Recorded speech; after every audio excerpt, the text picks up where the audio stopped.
슬기로운 서울생활 나선홍입니다. 수요일은 똑똑한 법률 상담으로 여러분과 함께합니다. 말씀드렸듯이 오늘은 유언 남기는 방법에 대한 궁금증 여러분 문자 기다리고 있겠습니다. 여러분 궁금한 유언에 대해서 궁금한 점들 많이 보내주시기 바랍니다. 자, 5천만의 변호인으로 유명하신 분이죠. 네, 법률사무소 뉴웨이브 대표 변호사십니다. 허주연 변호사님 오셨습니다. 어서 오세요. 안녕하세요. 여러분의 네. 슬기로운 법률 파트너 허주연입니다. 네, 어서 오십시오.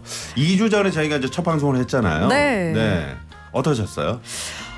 반응이 상당히 좋더라고요. 정말요? 제가 이 방송 끝나고 네. 강릉을 갔었습니다. 강릉? 네, 네. 강아지를 태우고 바다를 네네. 보러 강릉에 갔었는데 네. 강릉 가는 길에 전화를 2통이나 받았어요. 정말요? 네, 방금 방송하고 나왔지? 이야. 너무 재밌게 잘 들었다. 이런 정말요? 지인의 전화를 2통이나 받고 네네. 우리 TBS 청취자분들이 굉장히 많으시구나. 그럼요. 그리고 이 코너를 더 열심히 해야겠다. 네네. 그런 생각을 했죠. 정말 네. 허 변호사님 이제 법률 상담 하시고 그 후에도 계속 문자가 들어왔었어요. 그래요? 네네. 자, 이제 허 변호사님 나오셨으니까 오늘 또 많은 분들이 문자 주실 것 같고, 제가 이제 시작하면서 책 얘기를 좀 했는데 네. 그 세계 책의 날 어제가 네. 세계 책의 날이었는데 우리 변호사님은 기본적으로 이제 좀 책을 많이 읽으시죠? 두꺼운 법 관련된 책이라든가. 법서는 일할 때 열심히 보고요. 일할 때. 네. 제가 사실 진짜로 취미가 독서예요. 그러세요? 네, 그래서 요즘에 읽고 있는 책이 나는 메트로폴리탄 미술관의 경비원입니다라는 책을 읽고 있거든요. 나는 메트로폴리탄 미술관의 경비원입니다. 네. 이 주인공이 네. 갑작스럽게 자기 그 형이 죽어요. 네. 그래서 이 삶과 죽음에 대해서 굉장히 많은 생각을 하게 되고 너무 이제 충격적인 나머지 한동안 좀 고요하게 서 있고 싶은 생각이 들어서 네. 실제로 메트로폴리탄 미술관 경비원으로 취직을 합니다. 그렇군요. 그래서 10년 동안 경비원으로 생활을 해요. 네네. 그 엄청난 걸작과 인류 문화유산 속에서 오롯이 서서 그걸 관람하러 온 사람들과 그 동료 경비원들을 보고 유대를 하면서 네. 삶과 죽음에 대해서 생각을 해보게 되고 네. 그리고 다시 세상으로 나아갈 어떤 용기나 힘을 얻게 되는 내용의 줄거리인데 네. 제가 아직까지 다 읽지는 못해서 읽고 있는 중이어서 네. 이게 어떻게 끝이 될지는 아직까지는 모르겠습니다만 네. 묘사가 상당히 우아하고 그렇군요. 네, 그리고 또 이제 저희가 오늘 얘기할 게 또 네. 유언 관련한 얘기잖아요. 그래서 삶과 죽음에 대한 그렇죠. 그런 생각을 오늘 좀 많이 진지하게 한번 우리가 생각해보는 그런 시간이 아닐까 싶습니다. 맞습니다. 이게 네. 우리가 웰빙에 사람들이 관심을 많이 가졌는데 네. 이 초고령화 사회로 진입한다고 하잖아요. 웰다잉, 그러니까 내가 어떻게 살았는지 못지않게 어떻게 그렇죠. 죽느냐, 이것도 굉장히 중요한 문제일 수 있거든요. 네네. 나의 죽음 이후에 나의 재산이라든가 나의 유언과 관련한 문제로 내 사랑하는 자녀들이 다투게 된다거나 이걸 누구나 원하지 않을 거잖아요. 그렇죠. 그래서 어떻게 유언을 잘 남겨서 웰다잉할 수 있을 것인가. 네. 사실 실무적으로도 이런 부분에 대한 고민이나 계획을 미리 하는 분들이 굉장히 많으시거든요. 그렇군요. 그래서 오늘 같이 함께 우리 청취자분들과 네. 얘기를 나눠보면 좋을 것 같아요. 네. 저도 이 책을 사실 제가 알고 있었거든요. 그러세요? 네, 이 책을 좀 한번 읽어봐야 되겠다 생각했는데 네. 꼭 한번 제가 이 책을 한번 읽어보고 네. 우리 허 변호사님과 진지하게 네. 또 토론을 한번 해봐야 되겠습니다. 추천드립니다. 네, 알겠습니다. 네. 자, 지난번에 이제 청취자 5372번님이 유언 공증에 대해서 좀 알 수 있을까요?라고 문의를 주셨어요. 그래서 오늘 살면서 누구나 한 번쯤은 겪게 되는 법률 문제, 유언 잘 남기는 방법에 대해서 다뤄보려고 하는데요. 먼저 사연 소개해드리고 말씀 나눠보겠습니다.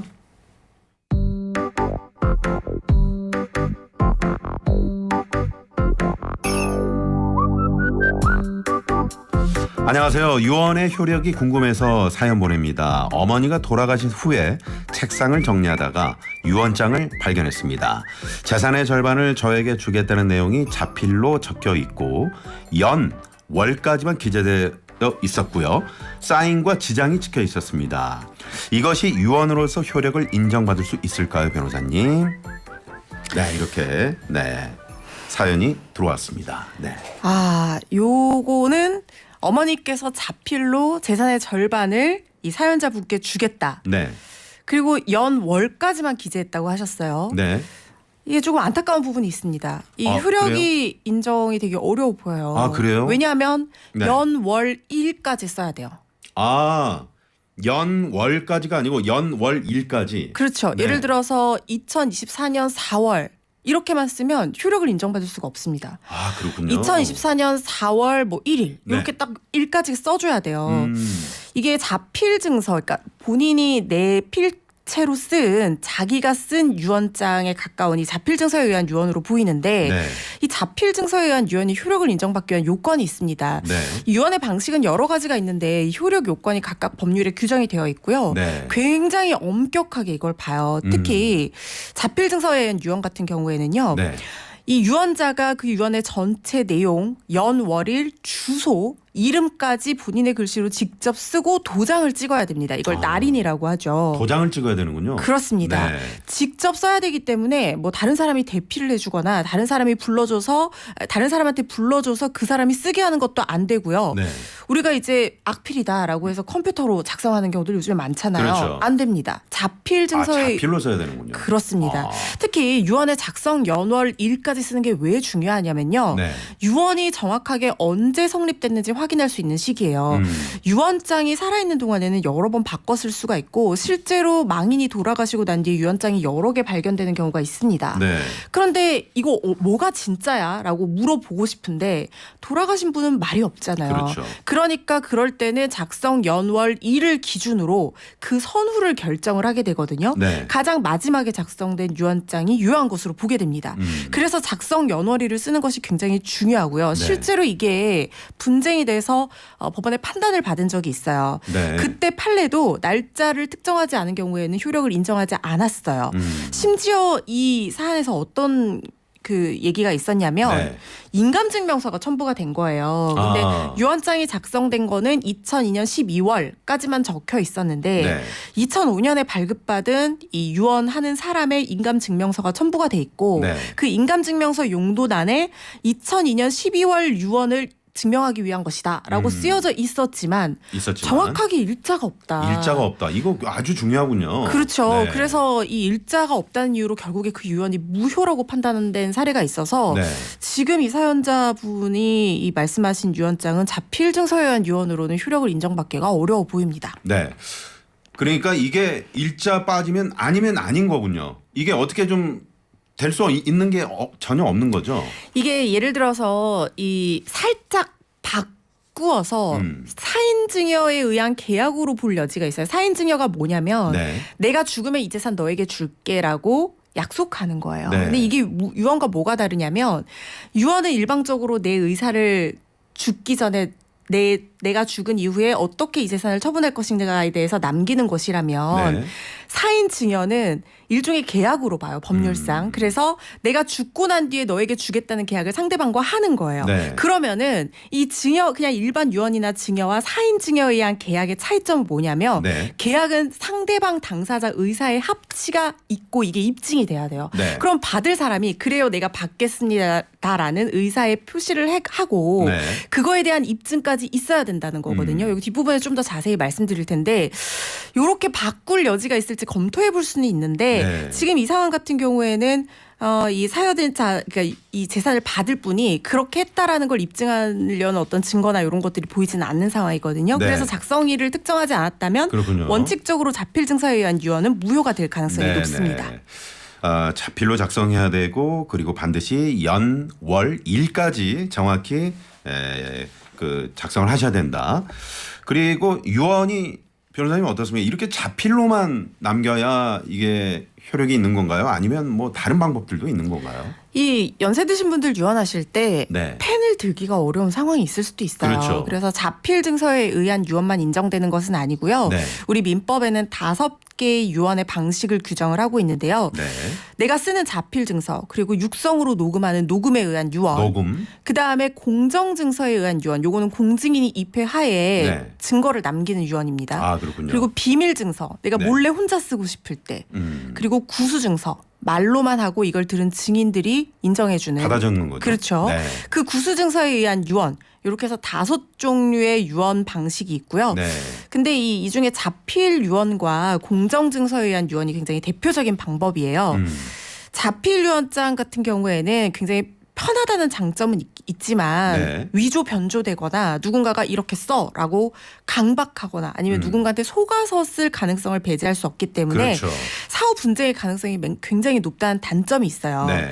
그리고 자필 증서에 의한 유언을 나중에 이제 돌아가시고 난 뒤에 이거를 집행하려면 법원에서 검인 절차라는 걸 거치도록 돼 있습니다. 네. 이게 뭐냐면 법원이 유언장의 자필이나 도장이 이게 진짜 맞냐 이거에 대해서 상속인들을 불러놓고 물어봐요. 네. 이거 의견이 어떠냐. 근데 누군가가 이거 도장 우리 엄마 거 아닌 것 같은데요. 이거 믿을 수 없다. 그렇죠. 뭐 이런 식으로 이해할 경우에는 결국에는 또 소송을 거쳐서 이 유언의 효력 유무에 대해서 다투게 될 수도 있습니다. 네. 그래서 이런 장단점이 있고요.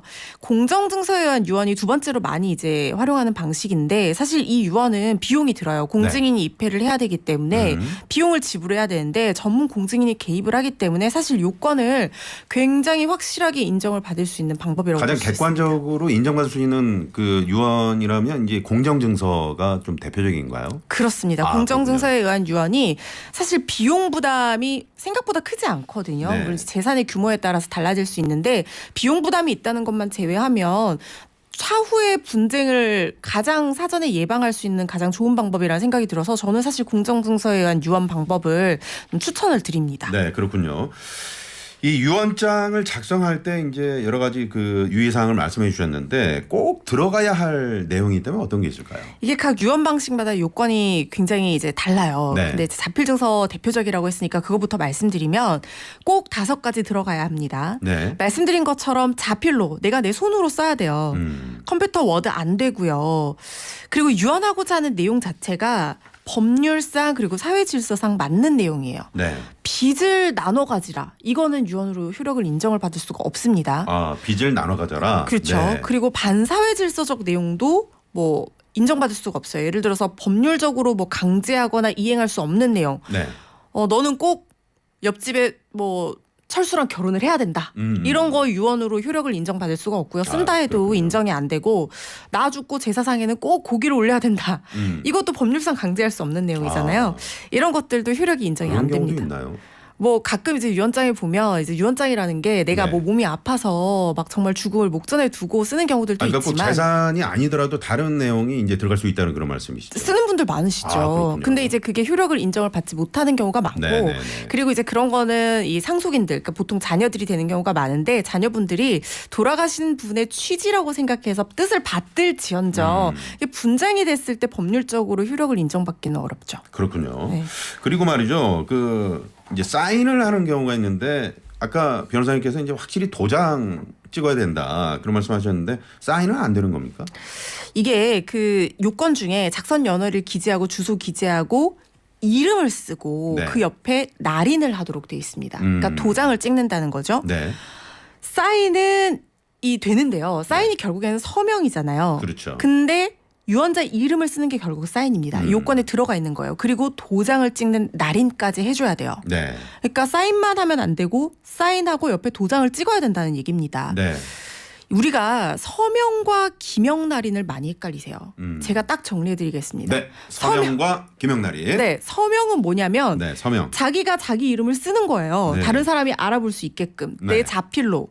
기명이라고 하는 거는요. 단순히 이름을 기재한다는 거예요. 아. 그러니까 다른 사람이 대신 적거나 워드나 뭐 컴퓨터로 써도 무방하다는 거예요. 그렇군요. 그러면은 기명은 내 필체가 아니니까 나중에 다툼이 있을 수 있잖아요. 그렇죠. 그래서 날인이 세트로 오는 겁니다. 그러니까 이름을 쓰고 다른 사람이 써줬지만 도장은 내가 찍어야 된다는 네. 그래서 내 도장을 찍어서 진정한 의사를 확인을 해줘야 된다는 거예요. 그렇군요. 근데 자필 유언이라고 하는 것은 증인이나 공증인이 있는 유언이 아니잖아요. 네. 그러니까 이름도 자필로 쓰고 기명 날인이 아니라 서명 날인. 서명 옆에 날인하고. 도장까지 찍어라 이렇게 네. 요구를 엄격하게 하는 거예요.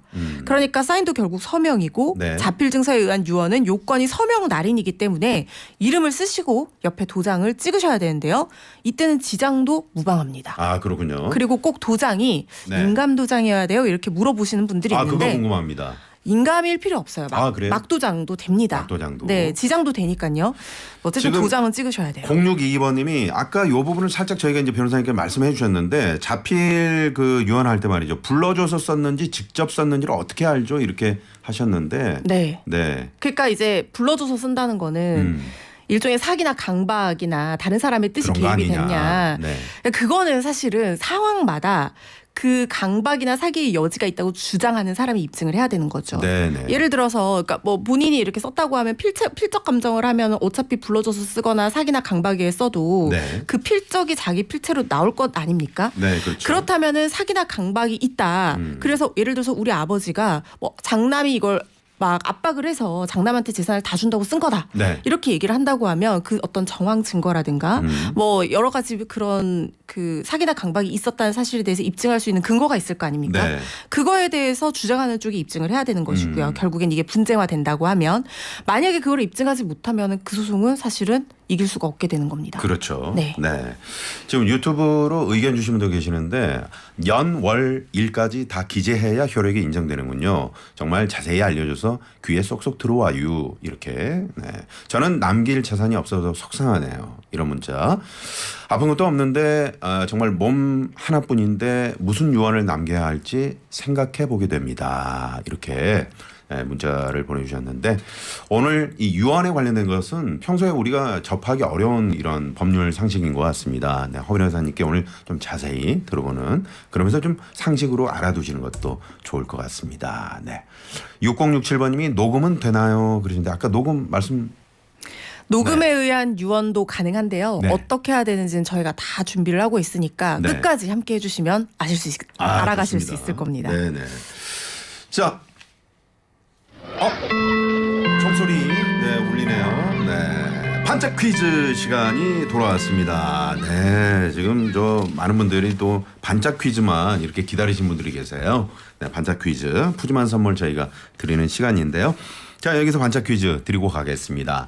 이거 사실 이 반짝 퀴즈 내드리려고 네. 지금 허 변호사님하고 계속 그 얘기를 하고 있었어요. 맞습니다. 사실은. 네. 그래서 오늘 그냥 힌트는 없는 걸로 그렇게 할까요? 네, 잠시만요. 네. 자, 반짝 퀴즈 드리겠습니다.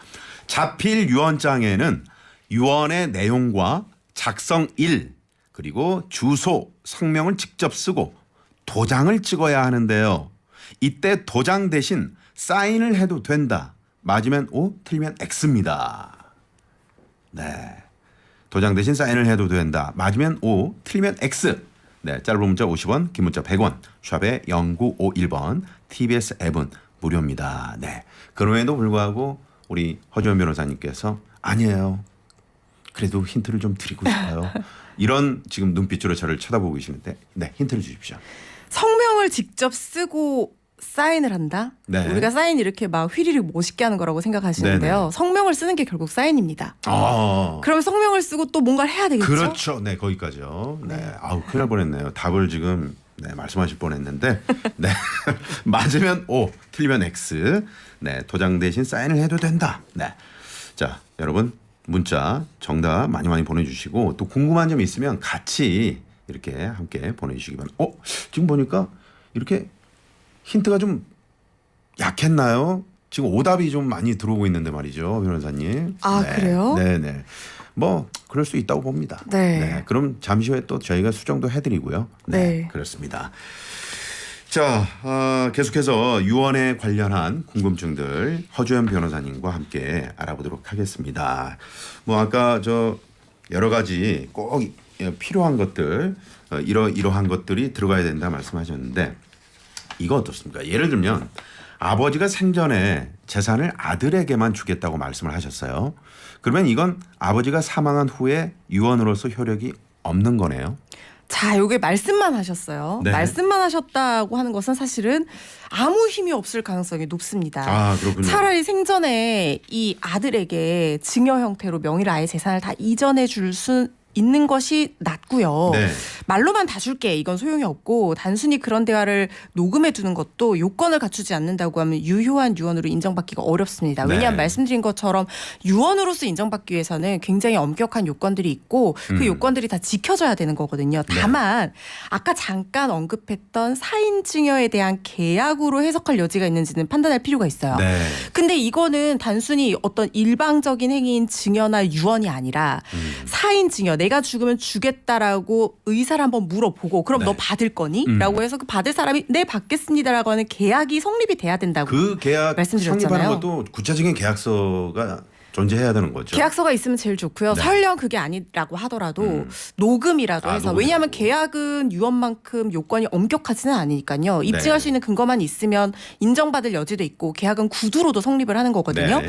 그래서 예를 들어서 큰아들을 불러다 놓고 내가 특정한 재산 뭐 예를 들어서 내가 살고 있는 아파트를 내가 죽으면 너에게 줄게. 너 괜찮니? 라고 했을 때 네 아버지 제가 그걸 받겠습니다. 네. 라고 얘기하는 게 녹음으로 남겨져 있다라고 하면 이건 유언은 해당하지 않지만 네. 요건이 성립하지 않지만 내가 죽으면 주겠다는 증여에 대한 어떤 계약으로서 주장해 볼 여지는 있어요. 주장해 볼 여지가 있는 것은 결국 이제 법원에서 어떻게 판단할지 그건 이제 좀 그 주장해 볼 여지가 있다는 건 좀 우리가 이길 수 있는 좀 인정받을 수 있는 여지가 많다는 건가요? 가능성이 높아진다는 거죠. 네네. 왜냐하면 계약이라는 것도 목적물이 특정이 돼야 되고 계약상 주요한 사실관계들이 특정이 돼야 돼요. 네. 어떤 아파트를 어떤 재산을 누구에게 언제 주겠다 이런 것들이 구체적으로 녹취나 어떤 문서로 입증이 돼야 되고 네. 그걸 받을 사람이 오케이 받겠습니다라는 의사의 합치까지 인정이 돼야 되거든요. 그렇군요. 실제로 유사한 사건이 있었는데 목적물이 정확하게 특정이 되지 않았고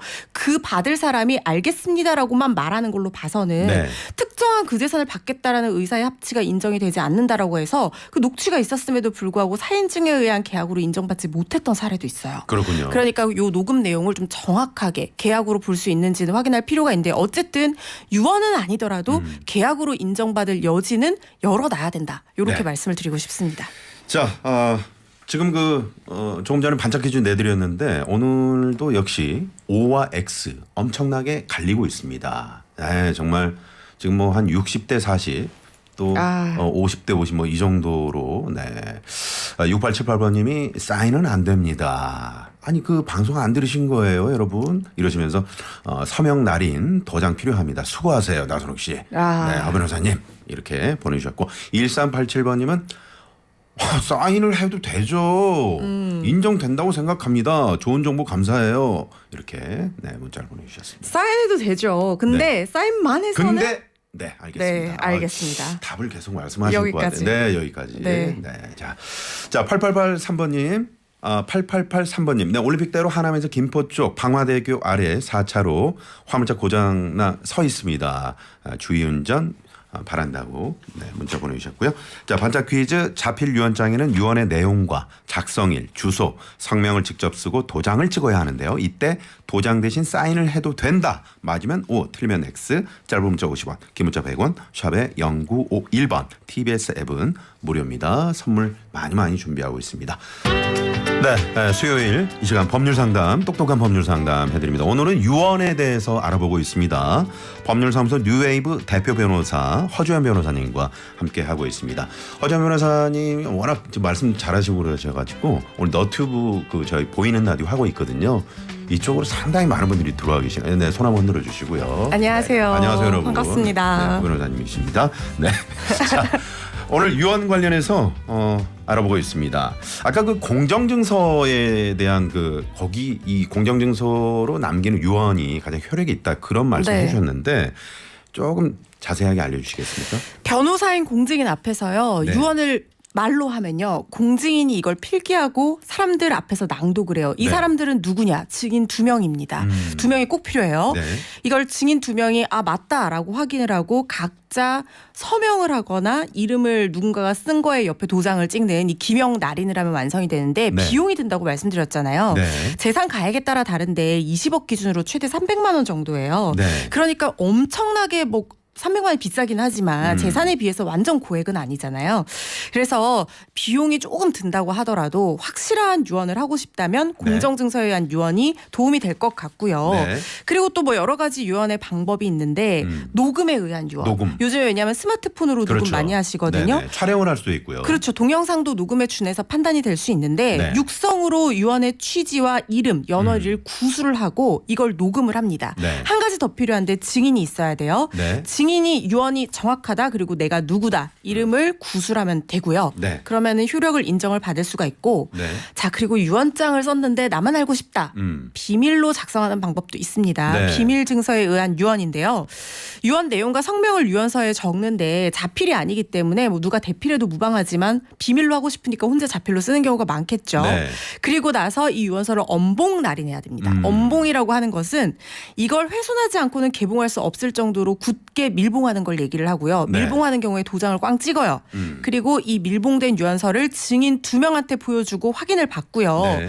표면에 제출 제시한 연월일 날짜를 쓰고요. 그리고 유언자와 증인이 각자 서명 또는 기명 날인 해주고요. 네. 요 중요한 게요. 표면에 기재된 그 날로부터 5일 이내에 공증인이나 법원 서기한테 제출해서 확정일자 인을 꼭 받으셔야 됩니다. 아, 이거 확정일자 받아야 되는군요. 그렇습니다. 마치 뭐 전세계약서처럼. 맞습니다. 네네. 그 확정일자를 5일 이내에 제출일 제시일로부터 5일 이내에 받아주시면 이내. 비밀로 작성하는 유언도 인정을 받으실 네. 수가 있습니다. 이거 비밀로 작성해서 이제 유언장 다 만들어놨는데 이거 나중에 비밀이어가지고 자식들이 모를 수도 있잖아요. 그게 이제 유언장을 못 찾는 경우가 있거든요. 네, 어떻게 그래서 합니까?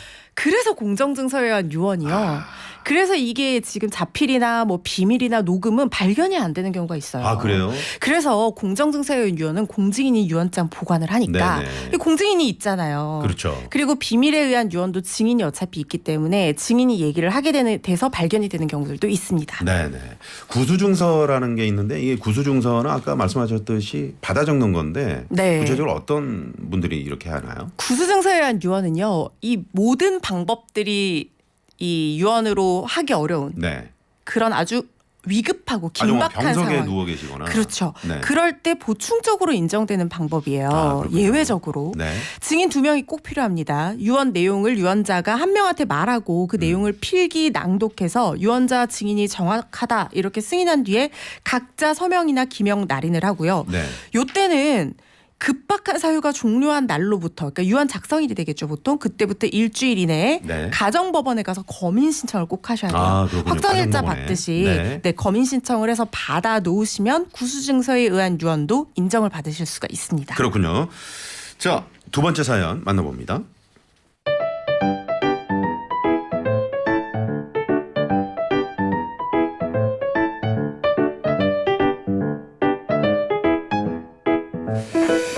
저는 배우자와 사별한 뒤 결혼하지 않은 막내딸과 함께 살고 있습니다. 실제로 막내가 저를 계속 보살피고 있고요. 부양도 하고 있는데요. 큰아들과 둘째 딸은 결혼할 때 이미 결혼자금을 보태준 것도 있고 제가 도와주지 않아도 될 정도로 잘 살고 있습니다. 그래서 제가 갖고 있는 재산 약 6억 원을 막내에게만 물려주고 싶은데 변호사님 이게 가능한지 궁금합니다. 네. 자, 일단 유언의 방식을 선택을 하시고 네. 그 요건에 잘 맞춘 유언을 한다면 원하는 자녀에게 재산을 일부 몰아주는 것도 가능하지만요. 지금 전부 막내에게 준다는 그렇죠. 그런 말씀이신데요. 막내에게. 네. 근데 이 물려주는 막내에게 몰아주는 재산 규모가 네. 다른 자녀의 유류분을 침해한다. 그런 경우라고 하면 나중에 막내가 다른 자녀들한테 유류분 청구 소송을 당할 수가 있습니다. 아, 그러니까 이게 이제 확실하게 그 법으로 이제 규정이 돼 있는 거죠. 그렇죠. 네, 상속분을 어떻게 이렇게 유류분이라는 게 맞습니다. 네. 유류분이라는 것은 우리 법에서 보장하는 최소한의 상속재산을 받아갈 권리예요. 네. 이게 뭐 장남에게만 몰아주겠다. 우리 큰아들 내가 예뻐하는 자식이니까 우리 1등 자식한테만 몰아줘야지 그런 라고 부모님들 하면서 많이 계시죠. 옛날에 더 많으셨죠. 네, 요즘에 좀 네, 많이 네. 없어졌는데 네, 네. 그러면은 이 막내딸 아들이 아니라서 뭐 아니면 적서 차별을 한다든가 뭐 네. 이런 경우에는 재산을 한 푼도 못 받아가는 억울한 경우가 생길 수도 있잖아요. 네. 그래서 우리 법에서는 그런 억울한 경우에 이 최소한의 어떤 생계의 안정을 보장해주기 위해서 자녀에게 유류분권이라는 걸 인정을 하고 있어요. 그렇군요. 직계 비속 같은 경우에는 내 법정 상속분의 절반까지를 2분의 1을 유류분으로 인정을 받을 수가 있습니다. 네, 다시 네. 사연으로 돌아가서 네. 빚이 없다고 가정해서 재산이 전체 6억 원이라고 하면 자녀가 지금 3명이잖아요. 그럼 사실 1대1대1로 상속을 받기 때문에 아내가 없다고 가정하면 그러면 2억씩을 받을 수가 있는 2억씩 받는 거예요. 거죠. 그러면 2억의 절반인 2분의 1. 1억 원까지는 유류분으로 인정을 받을 수가 있는 네. 거잖아요. 그렇게 되면 막내딸이 설령 6억 원을 다 물려받는다고 하더라도 나중에 이 큰아들과 둘째 딸이 내 1억씩은 돌려달라라고 하면서 막내에게 유류분 반환 청구 소송을 제기할 수도 있다는 말씀을 네. 드려야 될 것 같습니다. 아버님의 유언이 이렇더라도 법에는 이게 명시가 돼 있기 때문에 유류분 반환 청구 소송을 당할 수 있다. 그런 말씀이신 거죠. 그렇습니다. 설령 유언장에 6억 전부를 막내에게만 줘야 된다라고 규정하고 있다고 하더라도 네. 법에 의해서 최소한의 권리인 유류분을 청구하는 그 네. 1억 부분에 대해서는 유언장으로도 방어가 어렵다. 그 그렇군요. 말씀을 드려야 될 것 같습니다. 자, 유류분 반환 청구 소송도 있다는 걸 말씀드리면서 오늘 첫 번째 전화 연결 해보도록 하겠습니다. 여보세요? 여보세요? 예예. 네, 전화 연결됐습니다. 어디 사시는 누구신지요? 잠실에 사는 뻐꾸기인데요. 잠실의 뻐꾸기님. 네. 네, 어떤 사연이시죠? 아니 저는 오빠들 언니들 제가 막내였거든요. 네, 그래서 아버지 엄마가 재산이 네, 엄청 많았어요. 그게 우리 토지가 네. 다 자, 어머님 뻐꾸기님. 네, 네. 혹시 라디오 볼륨을 완전히 꺼주시겠어요? 볼륨을 끄라고요. 네네. 라디오 볼륨을 좀 꺼주시고요. 네, 말씀하시죠. 예예. 네. 아니 그런데 그거를 저는 막내인데 네. 오빠들만 아버지가 다 이렇게 준 거예요. 아, 유산을 재산을. 상속 과정에서요. 네. 네. 큰 오빠, 작은 오빠 이렇게 두 분만 딱 주고 언니하고 나 딸들은 10원도 안 준 거예요. 아, 네. 그게 얼마나 되셨나요? 그때 그 공단이 들어갔을 때 한 8억, 9억 이렇게 나왔다 그러더라고요. 아, 이 시간이 얼마나 지금 소요가 됐는지요?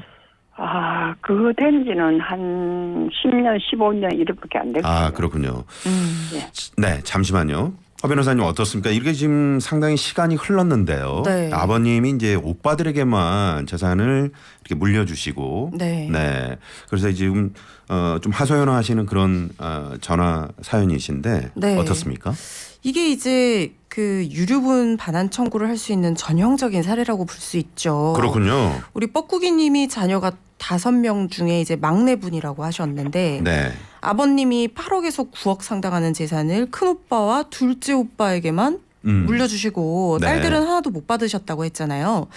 그러면은 이 배우자가 없다고 하면 이제 계산하기 쉽게 한 10억이라고 하면 대략 네. 10억 정도 되는 재산이라고 하면 5명 자녀들이 그러면은 나눠서 1대1대1대1로 네, 균분해서 받아갈 수가 있는 상황인 거예요. 그렇군요. 네. 그런데 지금 그 부분에 대해서 그 10억 나누기 5의 2분의 1까지는 주장을 하실 수가 있는데 네, 근데 문제는 지금 돌아가신 지가 15년 정도 됐다고 하셨잖아요. 맞습니까?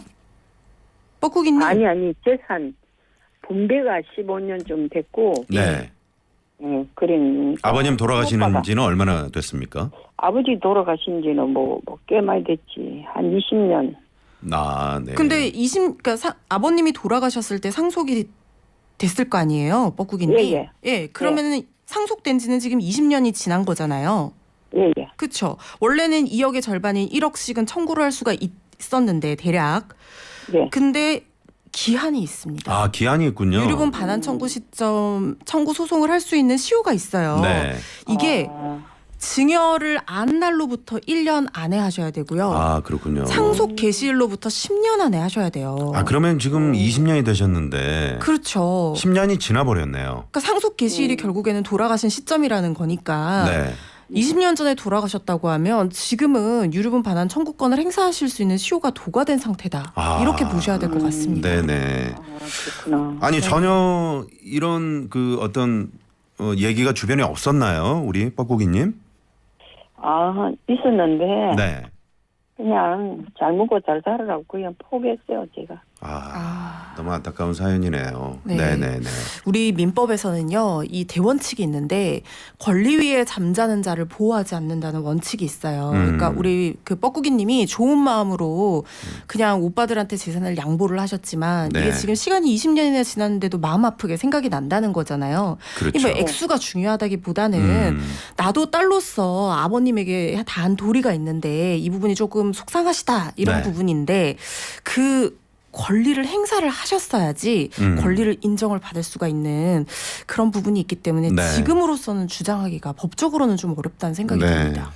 너무 안타깝습니다, 뻐꾸기님. 올라가서. 그러게 말입니다. 네네. 아니, 그러고 네. 그냥 제가 그냥 뭐 나도 살만하니까 포기했어요. 네네. 아무튼 이제 법적으로는 그렇다라는 거를 말씀드리면서 네, 오늘 전화 주셔서 감사합니다. 네, 고맙습니다. 네. 왕방울님이 사연은 진지한데 별명이 빵 터지네요. 잠실의 뻐꾸기님 이러시면서 네, 닉네임이 이제 좀 재밌으셨나 봐요. 알겠습니다. 자, 문자 상담 들어왔는데요. 7927번님이 안녕하세요. 만약 유언 없이 돌아가시면 재산 분배는 어찌 될까요? 이렇게 네, 보내주셨습니다. 자, 일단 유언이 있다고 하면 네. 그 유언에서 효력이 있는 부분은 인정이 돼서 재산 분배가 그 유언의 취지를 받들어서 진행이 됩니다. 네. 만약에 유언 없이 돌아가셨다 그러면은 상속인들 사이에서 분할 협의를 하게 돼요. 네. 이 협의가 되면 사실 제일 좋습니다. 네. 장남이 예를 들어서 아버지 모셨다. 그러면은 이 아버지에 대한 어떤 기여를 인정해서 네. 오빠가 아파트 하나 더 가져가. 뭐 이렇게 원만하게 해결이 되면 좋은데 네네. 여기서 분쟁이 생겨요. 그렇게 되면은 우리 법에는 상속인들 별로 상속 비율을 규정을 하고 있어요. 네. 배우자가 1.5, 자녀는 1대 1대 1대 1 이런 식으로 규정을 하고 있고 배우자는 1.5, 자녀는 1. 그렇죠. 네. 비율이 그렇다는 말씀입니다. 왜냐하면 배우자는 이제 평생 살면서 남편 또는 아내에게 재산의 증식과 유지에 기여한 바가 있다고 봐서 조금 더 챙겨줘요. 네. 그래서 이 상속 순위에 따라서 그 비율, 법정 비율별로 상속을 받게 되는 거죠. 그렇군요. 네. 자, 오늘 허주현 변호사님과 함께 유언에 대해서 알아보고 있습니다. 조금 전에 이제 유류분 관련해서 또 말씀, 또 상담 자세히 드렸고요. 지금 방송 들으신 분들 중에서 조금 전에 우리 저 뻐꾸기님처럼 오빠들한테만 이렇게 유산을 물려주고 저는 한 푼도 못 받았어요. 이런 사연들도 많이 있는 것 같습니다. 네. 자, 그러면 세 번째 사연 갈까요? 세 번째 사연. 네.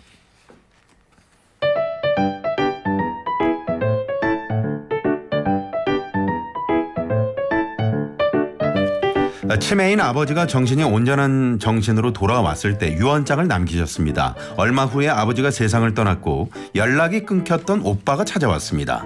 유언장에 상속이 저로만 돼 있는 걸 지적하며 왜 자기 몫은 없냐고 따져 묻더군요. 그러더니 치매인 아버지가 어떻게 사리분별을 해서 유언장을 작성했느냐며 이 유언장을 인정하지 못하겠다며 소송을 하겠다더군요.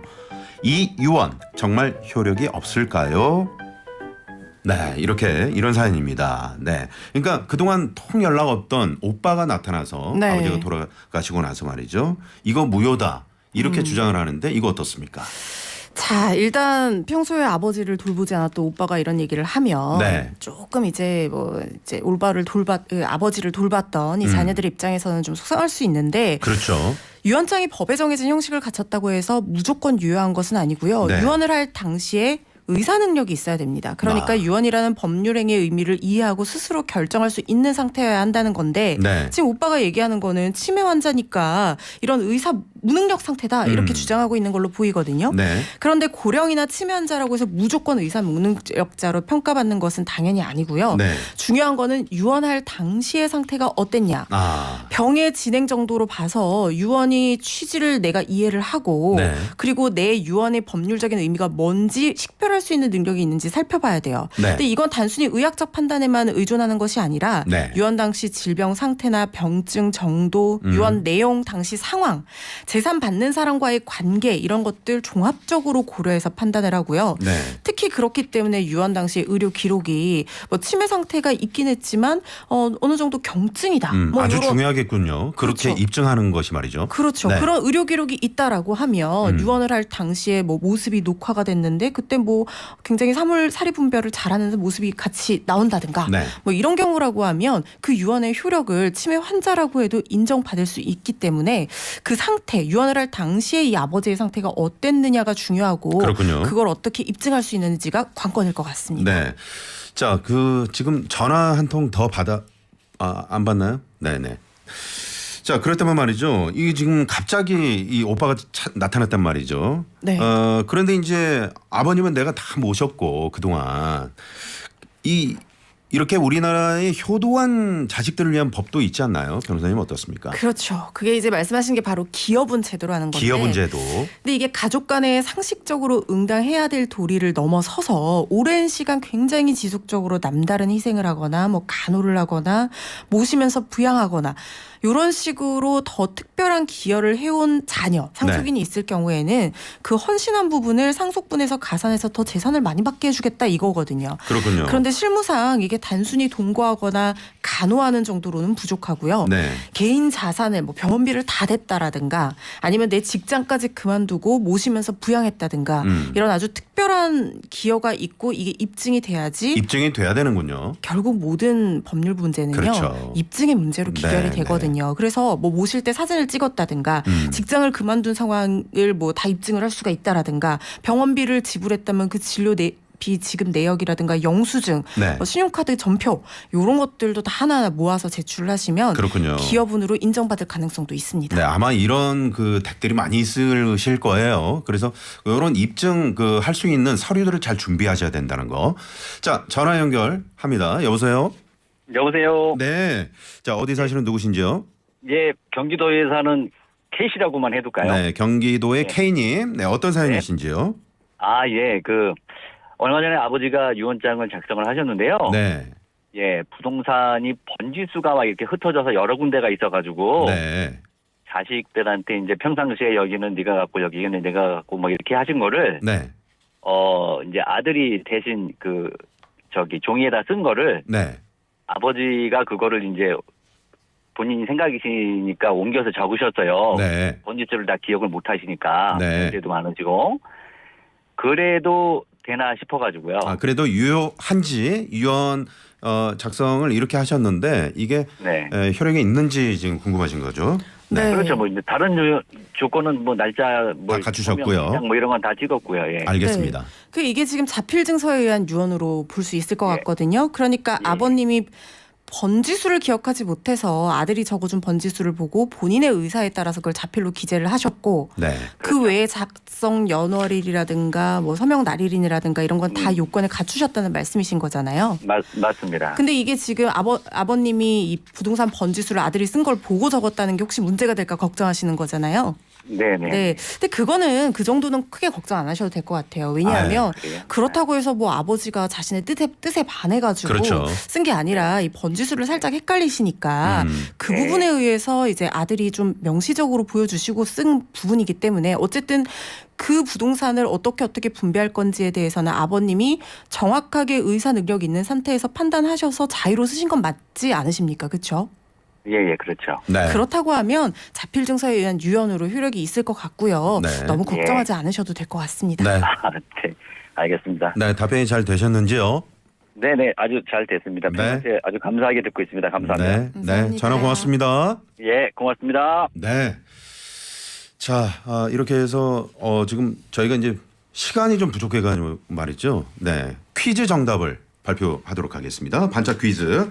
자필 유언장에는 유언의 내용과 작성일, 주소, 상명을 직접 쓰고 도장을 찍어야 하는데 이때 도장 대신 사인해도 된다. 맞으면 O, 틀리면 X. 자, 허지원 변호사님. 정답은요?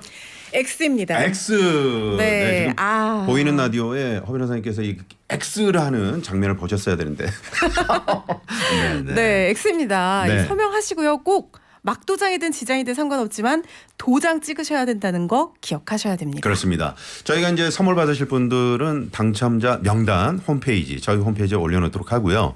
7740번님이 정답 X. 네, 물려줄 게 없어서 미안한 마음이 듭니다 하시면서 웃다가 울다가 이런 이모티콘을 보내주셨습니다. 네. 그리고 3341번 시간이 없네요. 네. 허주현 변호사님과 오늘 유언에 대해서 자세히 알아봤습니다. 오늘 말씀 감사합니다. 감사합니다. 네, 다음에 또 나와주실 거죠? 아이, 그럼요. 고맙습니다. 네. 자, 허주현 변호사님 보내드리면서 저도 물러갑니다. 내일은 자동차 정비 상담으로 여러분과 함께 하도록 하겠습니다. 자동차 하체 관리 이거 어떻게 하면 좋을까? 이광표 자동차 전문가와 함께 내일 다시 찾아뵙도록 하겠습니다. 지금까지 슬기로운 서울생활 나선홍이었습니다. 고맙습니다.